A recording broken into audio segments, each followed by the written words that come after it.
우리가 계속해서 마가복음을 함께 보다가 지난주에는 다른 본문 또 다른 주제로 말씀을 나누었습니다. 오늘 기록된 읽은 본문 앞에 보면은 예수님과 또 바리새인 유대인들과 함께 논쟁하는 네 가지 논쟁이 나왔습니다. 우리가 그 논쟁을 통해서 발견한 바는 유대인의 그 경직된 율법주의의 그 틀에 자유와 또 사랑의 정신을 담은 그 복음을 담아낼 수 없다, 수용할 수 없다라는 것을 우리가 결론적으로 생각했습니다. 예수님 주변에 예수님을 따르는 많은 사람들이 있었습니다. 그런데 오늘 그 본문 앞에 6절에 보면 그 논쟁 이유가부터 예수님의 원수들이 등장을 하게 됩니다. 예수님을 죽이고자 하는 그런 사람들이 존재하게 됩니다. 그들은 헤롯 당원과 바리새인들이었습니다.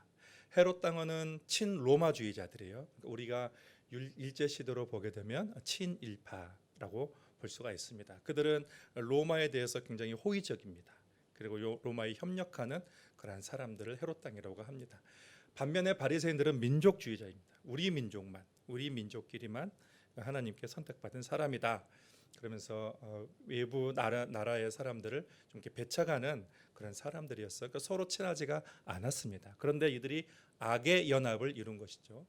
대개 사람들은 좋은 일에 연합하기는 어려운데 이 악한 일에는 연합하기가 쉬운 것 같습니다. 그래서 바리새인과 헤롯 당이 서로 어울리지 않았는데 예수님을 죽이는 일에 함께 연합해서 함께 그 일에 뛰어들게 된 것입니다. 이런 상황에서 오늘은 이제 예수님을 따르는 사람들에 대한 세 부류의 사람이 있음을 우리가 보게 됩니다. 그러니까 이들을 중심으로 한번 말씀을 같이 나누도록 하겠습니다. 먼저 주님을 따르는 부류들 중에 무리들이 있습니다. 제가 7절과 8절을 읽어드리겠습니다. 예수께서 제자들과 함께 바다로 물러가시니 갈릴리에서 큰 무리가 따르며 유대와 예루살렘과 이두메와 요단강 건너편과 또 두로와 시돈 근처에서 많은 무리가 그가 하신 큰 일을 듣고 나아오는지라. 예수님께서 바리새인과 헤롯 당이 함께 모의를 해서 예수님을 죽이고자 하는 것을 알고 예수님이 바다로 가셨습니다. 예수님께서 그 자리를 이제 피하셨다고 했는데 그 자리를 피하신 이유는 죽음이 두려워서가 아니라 아직 예수님의 때가 이르지 않았기 때문이었습니다. 바다로 가셨는데 이제 갈릴리로 많은 사람들이 예수님 앞에 모여들었습니다. 오늘 본문 말씀에 보면 유대와 예루살렘에서 모였다고 했습니다. 유대와 예루살렘은 이 이스라엘 전체 땅에서 볼 때의 최남단이에요. 그 다음에 이두메와 또 요단강 건너편에서 사람들이 모였다고 했습니다. 그것은 이스라엘 땅 그 유다와 예루살렘보다 더 아래쪽입니다. 사해 바다 그 아래쪽과 그리고 이스라엘 땅이 아닌 이방의 땅, 그 요단 동쪽이라고 할 수가 있습니다. 그 다음에 또 두로와 시돈 땅이라고 있습니다. 두로와 시돈 땅은 이스라엘 땅으로 했을 때의 북서쪽이에요. 그러니까 이스라엘 지경이 아니에요. 이스라엘 지역이 아니고 이방 지역입니다. 거기서 사람들이 몰려들었다는 거예요. 국내에서만 몰려들 뿐만 아니라 해외에서도 예수님의 소식을 듣고 사람들이 많이 몰려왔다라는 것입니다. 그만큼 예수님의 명성이 널리 퍼졌다라고 우리가 볼 수가 있습니다. 근데 이들이 왜 모였는가라고 보니까 예수님께서 하신 큰 일, 즉 병자들을 고치시고 귀신을 쫓아내는 그 일을 보고자 예수님을 따라왔던 것입니다. 자, 9절과 10절을 읽어드리겠습니다. 예수께서 무리가 에워싸미는 것을 피하기 위하여 작은 배를 대기하도록 제자들에게 명하셨으니 이는 많은 사람을 고치셨으므로 병으로 고생하는 자들이 예수를 만지고자 하여 몰려왔음이더라. 사람들은 너무 많이 예수님께 몰려와서 예수님을 에워싸미는 것을 막기 위해서 사고를 방지하기 위해서 예수님께서 작은 배를 미리 제자들에게 준비하게 하셨습니다. 많은 그런 소문이 예수님께서 처처에 널려졌으므로 병으로 고생하는 사람들이 많이 몰려 있었습니다. 얼마나 많은 사람들이 예수님 주변에 모였을까라고 우리가 추측을 해보면 국내에서 다 모여들고 또 해외에서까지 사람들이 모여들었기 때문에 학자들은 적어도 수만 명, 최소한 수만 명이 모여들 것이다. 아니면 또 많게는 수십만 명 이상이 예수님 주변에 모여들었을 것이다. 그렇게 사람들은 이야기를 합니다. 특히 오늘 본문을 보면 예수님을 찾아온 사람 중에 병자들이 많이 찾아왔다고 합니다. 오늘날 작은 질병도 우리가 약국이나 병원에 가면 치료를 받고 처방을 받아서 약을 먹고 치료를 받을 수가 있지만 예수님 당시에는 그런 의학이 발달되지 않아서 치료법이라고 해서 기껏해야 민간요법밖에 없었을 것입니다. 오늘 우리가 감기 또 몸살 걸린 분도 계시고 벌레 물리고 습진, 무좀, 알러지, 비염, 피부염 이러한 질병들도 우리가 보기에는 작은 거지만 이게 바로 치료가 되지 않으면 깊어지면 큰 질환으로 발생할 수도 있는 것입니다. 그러니까 예수님 당시에는 병을 가진 사람보다 질병을 가지지 않는 그런 사람을 찾기가 더 어려웠다. 많은 사람들이 질병에 걸렸을 것이다. 대부분의 사람들이 그러한 각종의 질병을 가지고 있었을 것이다 라고 우리가 판단해 볼 수가 있습니다. 한국에는 성형 의술이 많이 발달됐어요. 그래서 세계적으로 명성이 있어서 세계 많은 사람들이 그걸 좀 이렇게 뜯어 고치려고 모이기도 합니다. 근데 예수님은 세계 최고의 의사죠. 못 고치는 질병이 없는 거예요. 그러니 그 소문이 사람들에게 퍼지니까 얼마나 많은 사람들이 예수님 주변에 몰려들었겠습니까? 근데 예수님은 그들을 거부하지 않았습니다. 예수님은 사람들의 소원을 들으시고 그들의 필요를 채우시는 분이에요. 예수님은 누구든지 예수님 앞에 오는 분들을 좋아하십니다. 그분들을 사랑하십니다. 그래서 그 문제를 해결하기 즐겨하시는 분이 예수님입니다. 그런데 예수님께서는 우리가 필요로 하는 그런 필요만 채우기 위해서 존재하는 분은 아니에요. 예수님은 인간에게 필요한 그 필요 이상의 것을 채워주시는 분이십니다. 그래서 주님은 인간을 구원하시고 인간에게 생명을 누리되 더 풍성히 얻게 하시는 그런 분이시라는 것입니다. 오늘 본문에 나오는 무리들은 예수님의 자신의 질병을 고쳐주고 또 각종 문제를 해결해주고 정치적이고 국가적이고 또 개인적인 문제를 필요를 채워주는 그런 존재로 믿고 따랐습니다. 그런데 그것이 다입니다. 예수님께서 각종 기적을 행하시자 사람들이 환호하고 예수님을 왕으로 모시고자 했습니다. 예수님만 왕이 된다면 우리의 배고픈 문제를 해결해 줄 것이고 현실적인 어려움에서 벗어나게 해줄 것이고 또 그들의 욕구, 우리의 욕구를 충족시켜 줄 것이다. 그렇게 사람들은 생각을 했습니다. 그런데 예수님은 그들이 기대하는 것과 다른 것들을 할 때가 많이 계셨습니다. 말씀을 전하시고 또 그들에게 생명과 진리에 관해서 말씀하실 때에 사람들은 예수님을 떠났습니다. 결국 성난 군중이 되어서 예수님을 십자가에 못 박으라 외치는 자들이 무리들입니다. 본문에 나온 무리들은 지금은 주님을 찾고 따르지만 그들의 바람을 이루어주지 않으면 얼마든지 주님을 죽일 수도 있고 떠날 수도 있는 그런 존재들입니다. 이들에게 있어서는 예수님 자체가 목적이 아니라 예수는 자기의 필요를 채워주는 그런 도구로 예수님을 따르는 것입니다.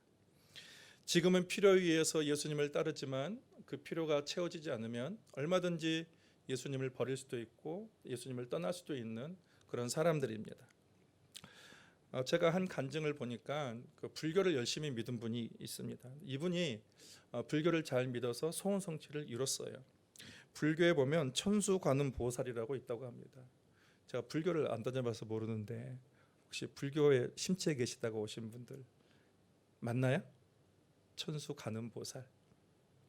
근데 이게 1000개의 손이 있다. 1000개의 손이 있고 1000개의 눈이 있다는 거예요. 그래서 중생들의 어떤 고통과 아픔 그런 것들을 이렇게 다 이렇게 채워주고 그런 것들을 구제한다는 데서 이름이 비롯됐다고 합니다. 아침마다 이분이 새벽 4시에 일어나서 예불을 드리고 그리고 천수관음보살에게 이게 소원을 빌었다는 거예요. 그래서 이 1000개의 손을 만족시켜 줬다는 거예요. 그래서 막 직장의 손, 그리고 뭐 행복한 가정의 손, 그리고 막 돈, 어마어마한 재물의 손, 그리고 뭐 명예, 박사학위의 손, 고급 외제차의 손, 막 자기가 원하는 손을 다 채워주는 그런 삶을 살았다는 것입니다. 그래서 어느 날 그 모든 것들이 그 1000개의 손이 다 채워졌는데 갑자기 죽고 싶다는 그런 생각이 들었다는 것입니다. 이상합니다. 내가 원하는 그런 손을 다 채웠는데 무슨 이유인지 모르겠지만 다 부질없다라는 그런 생각이 들어서 죽고 싶다라는 그런 생각이 들었다는 것입니다. 마침 집에서 일하는 아주머니가 교회 권사님이셨어요. 그래서 이분이 교회에 나갈 것을 권유를 하셨습니다. 그래서 이분의 권유로 교회를 나가게 됐습니다. 그러다가 이제 예수를 믿게 되었습니다. 이분이 이런 말을 했습니다. 예수님을 붙잡자 드디어 천수 보살처럼 잡고 있던 손을 놓을 수 있었다. 이전에는 천수 보살을 붙잡으면서 자신의 손에 더 많은 것을 넣고 더 많은 손에 가득 채우려고 했었는데 그리고 채워졌습니다. 근데 죽고 싶었는데 예수님을 한 분을 붙잡았을 때 비로소 그 붙잡으려는 그 욕심에서 본인이 자유를 얻었고 진정한 인생의 만족을 얻었다라는 그런 고백이었습니다.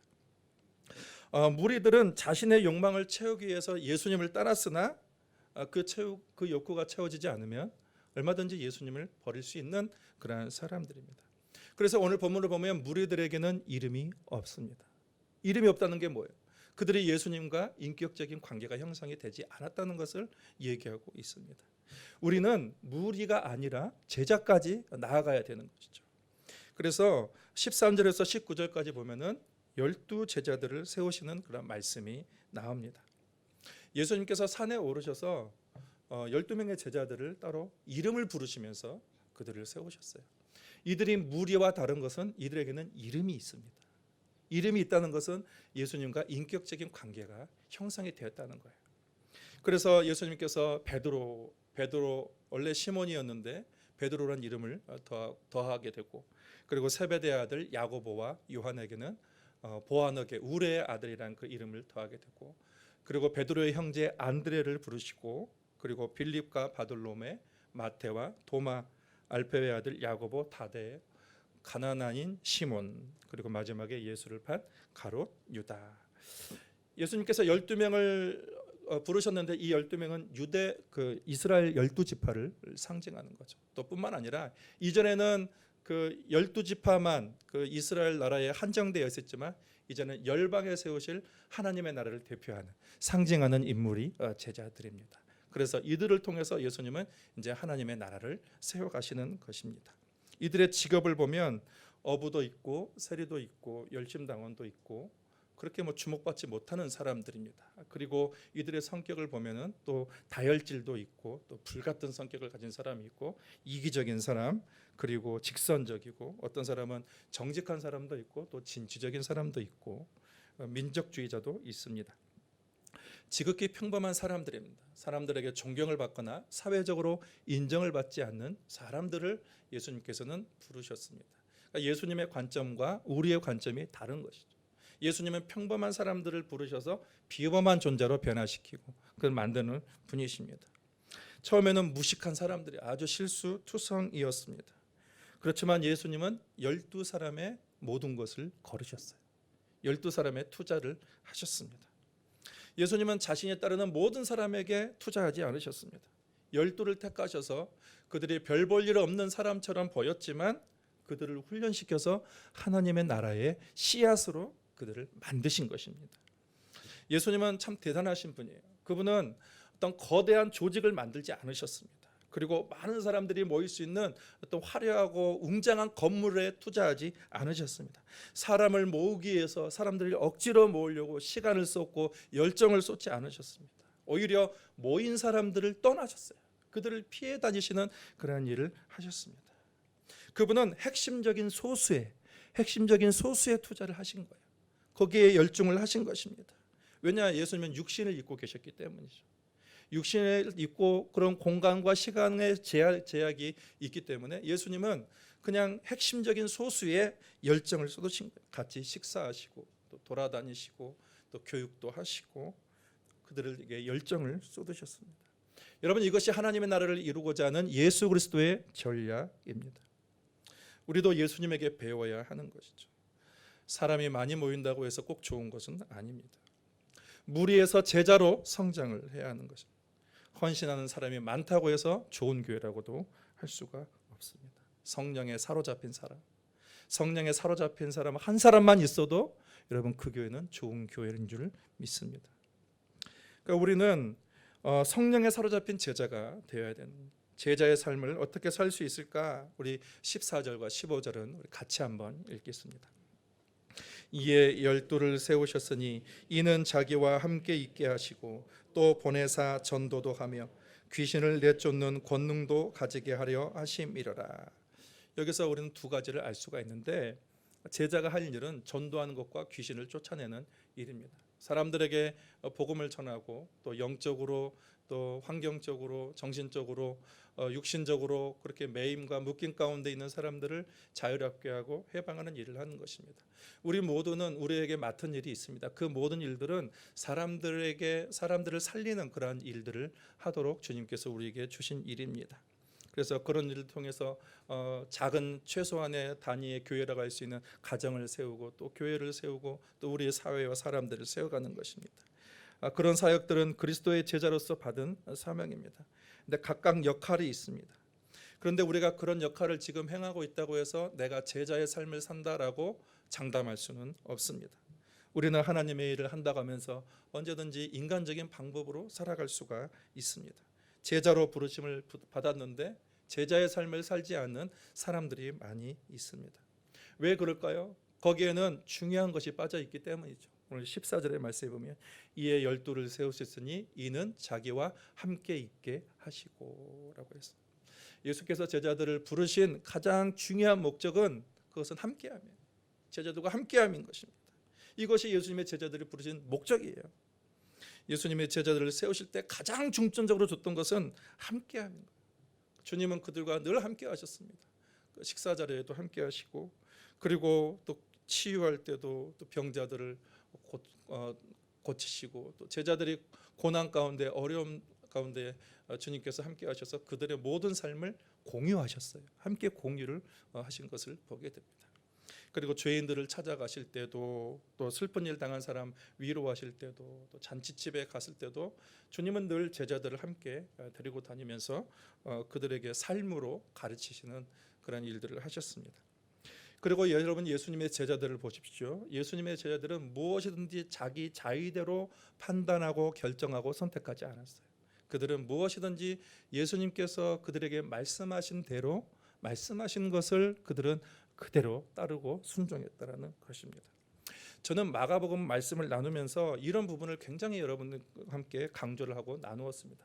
금식 논쟁을 할 때에 바른 영성이라는 것은 관계와 그리고 사랑과 자유를 추구하는 것이라고 했어요. 우리가 어떻게 관계와 사랑과 자유를 얻을 수 있는가? 그것은 하나님과 함께함을 통해서 그것을 누릴 수 있다는 것을 여러분에게 말씀을 드렸습니다. 안식일 논쟁에서도요. 우리가 참된 안식은 하나님 안에 있을 때의 안식을 누린다고 했습니다.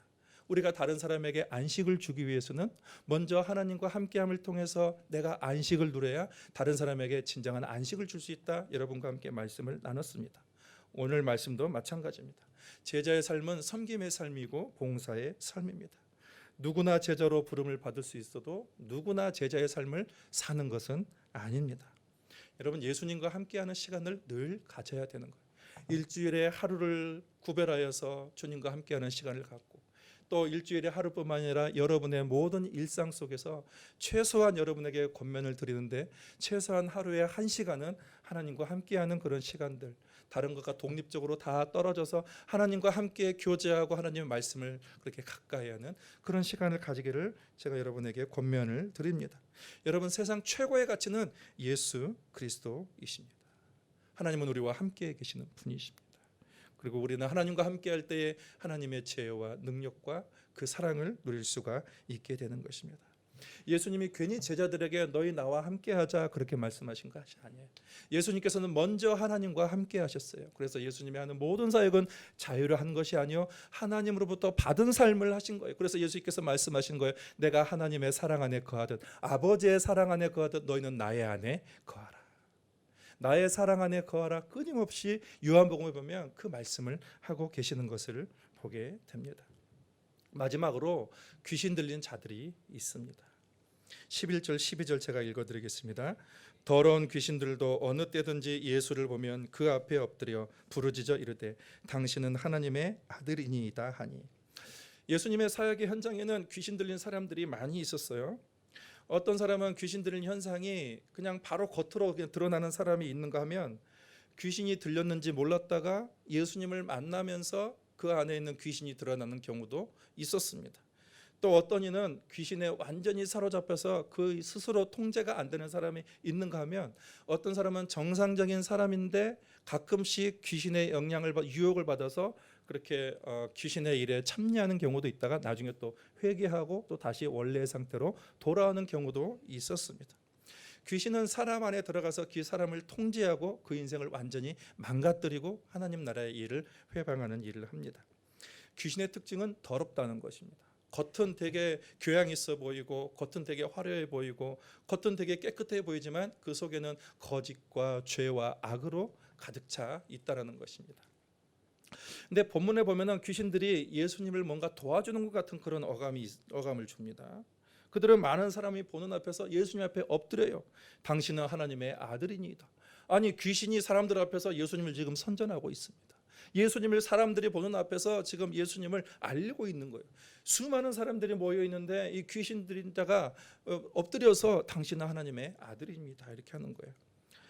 보통 사람들은 예수님을 잘 모르는데 귀신은 정확하게 알고 사람들이 보는 앞에서 예수님을 지금 증언해주고 있는 것입니다. 인간적인 눈으로 보면 참 고맙게 느껴질 수도 있을 것입니다. 그런데 예수님은 뭐라고 그러세요? 자신을 나타내지 말라고 엄히 명하셨다라는 것입니다. 경고하셨습니다. 12절입니다. 예수께서 자기를 나타내지 말라고 많이 경고하시니라. 여러분, 대개 사람들은 자기를 인정해주고 사람들 앞에서 나를 이렇게 PR해주고 또 나를 높여주면 사람들은 좋아합니다. 겉으로는 겸손히 앉혀가지고 아유 제가 뭐요. 근데 속으로는 이제 그 사람의 마음을 품게 되죠. 좋아하게 됩니다. 근데 예수님은 뭐라고 했냐면 귀신에게 그렇게 하지 말라 엄히 명하셨습니다. 왜 예수님은 사람들 앞에서 자신의 정체를 가르쳐 주는데 귀신의 입을 닫게 하셨을까요? 여러분, 그것은 귀신의 방법은 사람의 방법이 아니기 예수님의 방법이 아니기 때문입니다. 여러분, 그것은 예수님을 도와주는 것이 아니라 오히려 예수님을 회방하는 것입니다. 귀신의 방법이 왜 문제가 되는가 하냐면 지금 예수님에게 인기와 명성을 부추기고 있는 것입니다. 겉으로는 예수님을 전하는 척 높이는 척 하면서 속으로는 예수님을 사람들에게 인기와 칭찬을 취하게 만드는 거예요. 그래서 그러한 방법으로 뭔가 사람들이 생각하는 그러한 방법으로 자기를 높이는 방법으로 예수님의 사역을 하게 하는데 여러분, 그것은 예수님의 일을 회방하는 것이죠.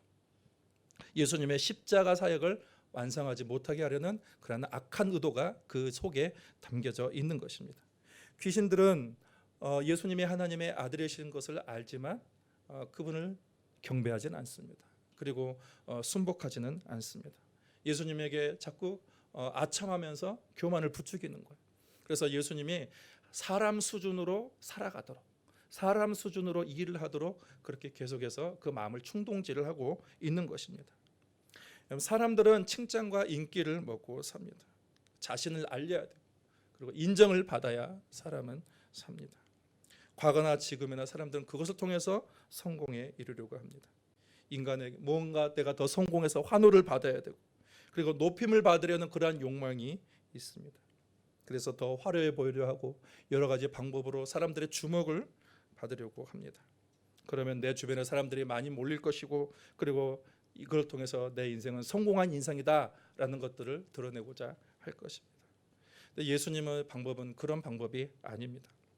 마귀는 사람의 수준에서 예수님의 욕망을 부추겨서 능력을 과시하고 힘을 과시하고 권세를 과시하고 가진 것을 과시하고 그러면서 예수님의 사역을 회방하려고 했으나 예수님이 마귀의 속임수를 모를 리가 없으십니다. 예수님은 여러 가지 방법과 화려한 기법을 가지고 당신의 목적을 달성하려고 하지 않으셨습니다. 그분이 가는 길은 십자가였습니다. 자기 죽음과 희생, 그것을 통해서 인류 구원이라는 대업을 완성하신 것입니다. 인기 받고 칭찬 얻고 주목받으려는 방법이 아니라 나를 죽이고 그리고 나를 더 낮추고 그런 자리를 오히려 피하고 묵묵하게 하나님과 함께하는 것, 그것이 예수님의 사역의 방법이에요. 제자의 방법, 그것을 가르쳐주고 있는 것입니다. 여러분, 내가 주목받는 거 조심해야 됩니다. 내가 높이 보고 사람들 앞에 나를 과시하려고 하는 거, 여러분, 그런 욕망은 사탄이 주는 욕망이 늘 우리 마음속에 그런 것들을 부추기는 것입니다. 여러분, 칭찬받고 높임받고 화려한 삶을 사는 것보다도 거기에 내 중심이 매몰되면 안 돼요. 거기에 내 중심을 잃어버리면 안 됩니다. 우리는 그리스도와 함께 살고 주님과 함께 묵묵히 나의 길을 가는 거, 그거 우리가 추구해야 되는 것입니다. 주님과 함께하는 거예요. 계속 주님과 함께 동행하는 거예요. 마귀의 유혹을 조심하시기 바랍니다. 우리는 화려한 인생, 그럴듯한 인생, 그런 것을 추구하는 것이 아니라 예수님을 쫓는 그러한 인생이 되어야 하는 것입니다. 내 능력, 내 권세, 내 가진 것, 내 모든 것, 지식, 그런 것을 과시하고, 세상은 계속해서 그것을 부추기면서 너 자신을 드러내고 그리고 너를 나타내라 그렇게 하지만, 그렇지만 우리는 날마다 그런 것을 가까이 하는 것이 아니라 나는 죽고 예수를 드러내고 예수와 함께 살아가는 삶, 그것이 우리가 추구해야 될 그런 삶인 줄 믿습니다. 오늘 말씀의 제목은 무리와 제자입니다. 무리와 제자의 차이는 추구하는 가치가 달라요. 그리고 그 가치를 얻는 방법도 다릅니다. 무리들은 자신의 필요를 위해서 예수님을 따랐습니다. 그래서 그것을 위해서 예수님을 도구로 삼은 것입니다. 자신의 필요가 채워지지 않으면 얼마든지 예수님을 버릴 수 있는 그러한 사람들입니다. 제자들은요, 예수님 자체가 목적이에요. 예수님과 함께하는 것이 목적이에요. 그러니 무리들과 제자들의 그런 가치와 그리고 그 방법 자체가, 삶의 방법 자체가 다른 것입니다. 그들은 제자로서 그 제자의 삶을 살아가는 그런 방법, 제자의 삶을 이루는 방법도 결국 화려하고 거대한 삶이 아니라 묵묵하게 하나님과 함께하는 것, 그리고 그리스도와 함께하는 것입니다. 이목을 집시시킬 만한 실력과 능력, 화려한 기법을 동원한 자기과시가 아닌 주님께 더 집중하고 한 영혼을 사랑하는, 한 영혼을 사랑하는 그것이 주님의 방법이에요. 여러분은 무리에 속해 있습니까? 제자에 속해 있습니까? 인생 최고의 가치 예수님이십니다.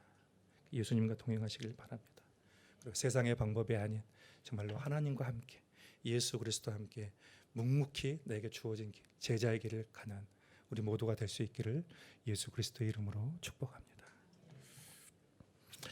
하나님 아버지, 오늘 제자의 삶에 대해서 같이 말씀을 나누었습니다. 세상은 자꾸 우리의 욕망을 부추기고 내 자신을 과시하고 드러내라고 그렇게 말하지만, 그렇지만 주님께서는 나와 함께하고 묵묵히 제자의 길을 갈 것을, 내가 죽고 또 예수님께 추구하며 또 예수님께 집중하는 그런 삶을 우리에게 말씀하셨습니다.